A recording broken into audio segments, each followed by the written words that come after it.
बिस्मिल्लाहिर्रहमानिर्रहीम। अस्सलाम वालेकुम नाज़रीन। शहर के 42 वाटर फिल्ट्रेशन प्लांट्स को फंक्शनल बनाने के सिलसिले में मेट्रोपॉलिटन कॉरपोरेशन में एक तकरीब का इनेकाद हुआ, जिसमें डिप्टी कमिश्नर फैसलाबाद मोहम्मद अली और सैलानी वेलफेयर के चेयरमैन मौलाना बशीर फ़ारूकी ने एक MOU पर दस्तखत किए।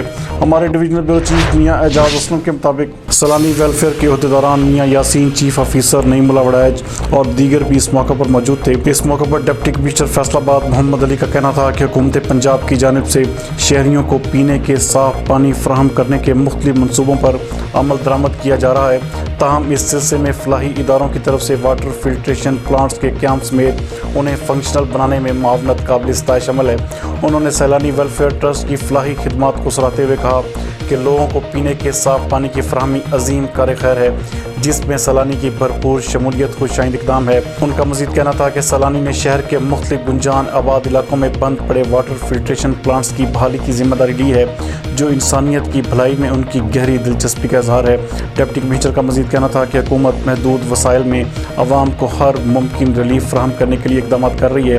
ताहम अवामी फलाह बहबूद के मनसूबों में निजी शोबे की शिरकत के बेहतरीन नताइज हासिल होते हैं। चेयरमैन सैलानी वेलफेयर ट्रस्ट मौलाना बशीर फ़ारूकी का इस मौके पर कहना था कि इंसानियत की फलाह के मिशन पर अमल परा है। इस ज़मन में तालीम, सेहत के शोबों में सर्विसेज फराहम करने के साथ साथ दस्तरखानों के क़याम और पीने के पानी की फराहमी के लिए वाटर फिल्ट्रेशन प्लांट्स को भी चालू करवाया जा रहा है। उनका मज़ीद कहना था कि वाटर फिल्ट्रेशन प्लांट्स को भी अमानत समझ कर अपनी तमाम तर जिम्मेदारियाँ निभाएंगे। उन्होंने मज़ीद कहा कि प्लांट्स के फंक्शनल होने से लोगों को पीने के पानी की फराहमी का मसला भी बहुत हद तक हल हो जाएगा।